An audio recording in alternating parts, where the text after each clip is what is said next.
नमस्कार।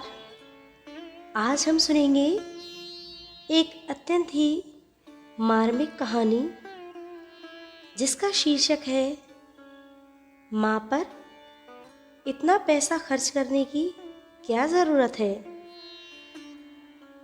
विक्रम अपने माँ बाप का इकलौता बेटा था, लेकिन जिस तरह से वो अपने बाप से बात कर रहा था, ऐसा लग रहा था वो ही अपने बाप का बाप है। सारी इज्जत, सारा सम्मान वो भूल गया था।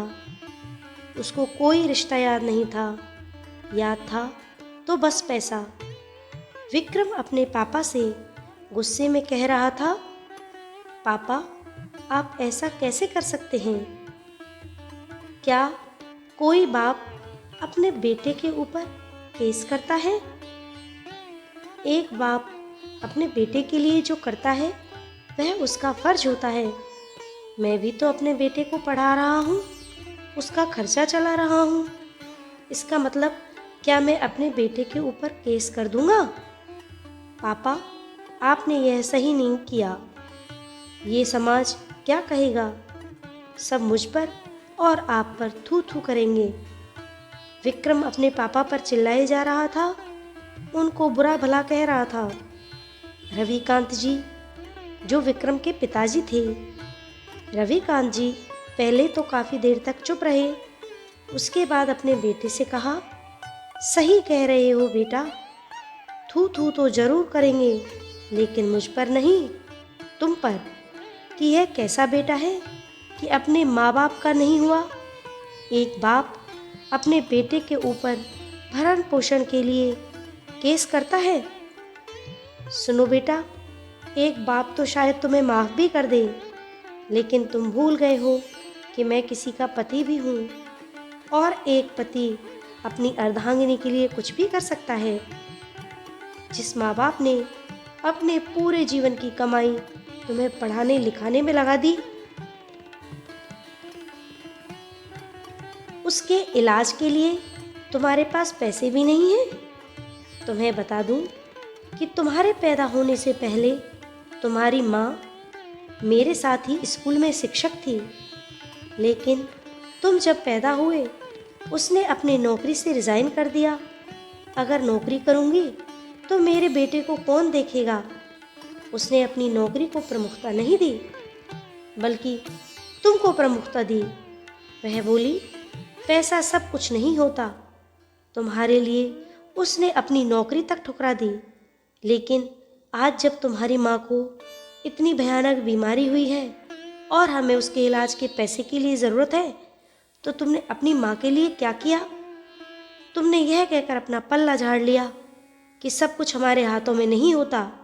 जो दुनिया में आया है उसे तो एक ना एक दिन जाना ही है। माँ की उम्र ही कितनी बची है? माँ के लिए इतने रुपए खर्च करना फिजूल खर्ची है। यह कहते कहते रविकांत जी की आंखों से आंसू निकल आए। तभी उनका वकील आया और बोला, रविकांत जी जल्दी चलिए, जज साहब इंतज़ार कर रहे हैं। 2 लोगों के बाद तीसरा नंबर आपका ही है। कुर्सी पर बैठे बैठे रविकांत जी अपने अतीत के पन्ने पलटने लगे। रविकांत जी को आज भी वह दिन याद है जब शादी के बहुत साल हो गए थे, लेकिन उन्हें संतान सुख नहीं मिल पाया था। उन्होंने संतान के लिए क्या क्या नहीं किया। मंदिर, गुरुद्वारे, हर जगह माथा टेका। देश के सभी डॉक्टरों से इलाज भी करवाया, और इतने सालों के इंतज़ार के बाद उनके यहाँ बेटे का जन्म हुआ, जिसका नाम उन्होंने विक्रम रखा। विक्रम के पैदा होने के बाद कविता ने फैसला कर लिया था कि वह अब दोबारा नौकरी नहीं करेगी। अगर वह नौकरी करेगी तो बेटे पर ध्यान नहीं दे पाएंगी, और नौकरों के हाथ में बच्चा देना उनको सही नहीं लगा। उन्होंने अपने बेटे को प्रमुखता दी, क्योंकि एक लंबे इंतजार के बाद कविता की गोद भरी थी। विक्रम बड़ा होकर बंगलौर की एक बड़ी कंपनी में मैनेजर की पोस्ट पर था। विक्रम को उसी कंपनी में एक लड़की से प्रेम हुआ और उन दोनों ने शादी करने का निर्णय किया। जबकि कविता पहले से ही अपने बेटे के लिए लड़की देख रही थी। उनका मन था कि अपने बेटे की बहू उसी लड़की को बनाए। लेकिन जब बेटे ने एक लड़की को पसंद कर लिया तो अब लड़की से बात करना बेमानी था। कविता और रविकांत जी आधुनिक ख्याल के लोग थे। उन्होंने अपने बेटे की शादी उस लड़की से कर दी क्योंकि उनको अपने बेटे की खुशी से बढ़कर कुछ भी नहीं लगा था। शादी से पहले विक्रम रोजाना अपनी माँ से और अपने पिता से फ़ोन पर बात भी करता था। धीरे धीरे उसके फ़ोन आने बहुत कम हो गए। अब कभी हफ्ते 2 हफ्ते में फ़ोन आने लगे। अब तो धीरे धीरे ऐसा हुआ कि ज़्यादातर फ़ोन विक्रम के माँ बाप को ही करना पड़ता। बेटा बहू सही से हैं या नहीं, क्योंकि बेटा तो खुद में बिजी था, लेकिन माँ बाप के लिए सब कुछ उनका बेटा ही था। रविकांत जी एक गवर्नमेंट स्कूल में रिटायर हुए टीचर थे। रिटायर हुए तो बेटे बहू ने कहा, पापा जी हम लोग अपना फ्लैट खरीदना चाहते हैं, उसमें अगर आपकी मदद हो जाती तो हमें कम ईएमआई देनी पड़ती। रविकांत ने बिना सोचे समझे अपने बेटे को हाँ कर दी। उन्होंने बोला, बेटा मेरे रिटायरमेंट का सारा पैसा आखिर तुम्हारा ही तो है। उन्होंने सब कुछ अपने बेटे बहू के हाथ में रख दिया।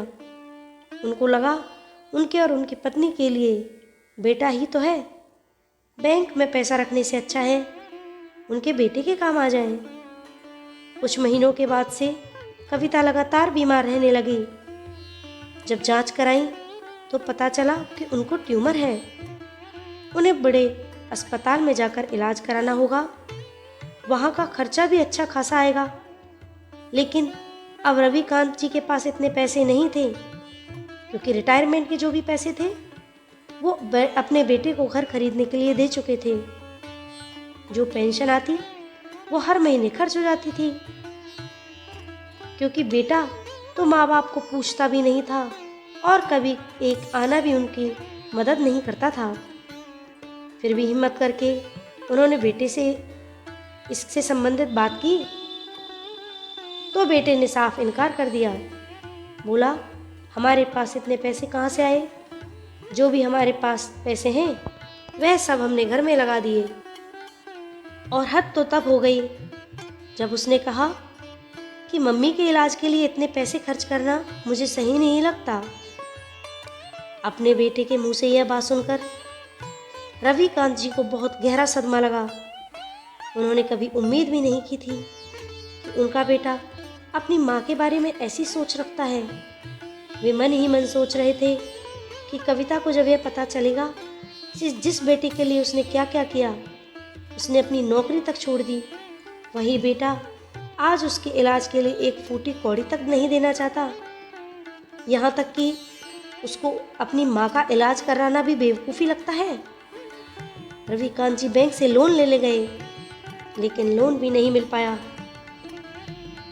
किसी कारणवश उन्होंने अपने बेटे से कहा, बेटा घर बेच दो, जिंदगी रही तो घर दोबारा भी खरीदा जा सकता है, लेकिन तुम्हारी माँ दोबारा नहीं आ सकेगी।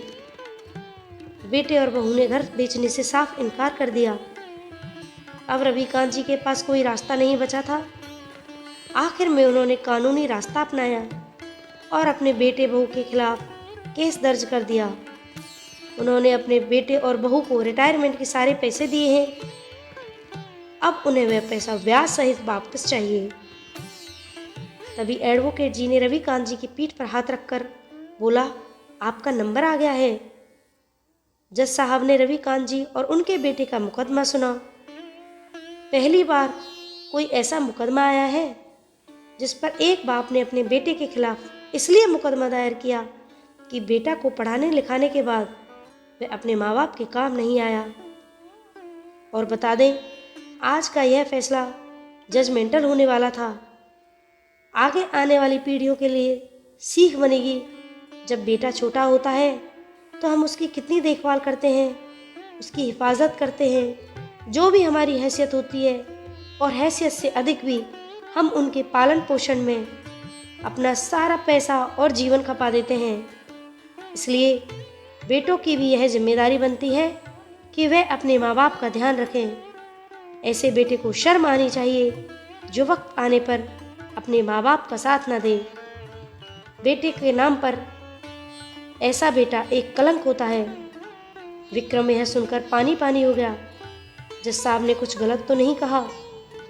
फिर जज साहब ने फैसला सुनाया कि 1 महीने के अंदर विक्रम 20 लाख रुपए मूलधन के और 3 लाख रुपए ब्याज सहित यानी 23 लाख रुपए अपने पिता को चुकाएगा। अगर वह ऐसा नहीं करता है तो उसके घर को नीलाम कर दिया जाएगा। उस पैसे से रविकांत जी अपनी पत्नी का इलाज कराएंगे और बाकी का बचा पैसा उनके आगे के खर्च के लिए बैंक में जमा कर दिया जाएगा, ताकि कभी उनको ऐसी परेशानी ना हो। जज साहब के इस फैसले को सुनकर विक्रम चुपचाप देखता रह गया। विक्रम के वकील ने कहा, अगर आप चाहें तो हम आगे हाई कोर्ट में भी अपील कर सकते हैं। लेकिन विक्रम ने साफ मना कर दिया। उसने कहा, नहीं, एक बेटा कभी भी अपने बाप से नहीं जीत सकता। अगर वह जीत भी जाए तो जीत नहीं, वह मेरी हार ही कहलाएगी। मैं कल ही घर बेचकर अपनी मम्मी का इलाज कराऊंगा। कविता जी का उस पैसे से इलाज हुआ और थोड़े दिनों में ठीक होकर वह अपने घर आ गई। उनको अपने बेटे पर गर्व महसूस हो रहा था कि उनका बेटा उनके इलाज के लिए अपना घर तक बेच रहा है।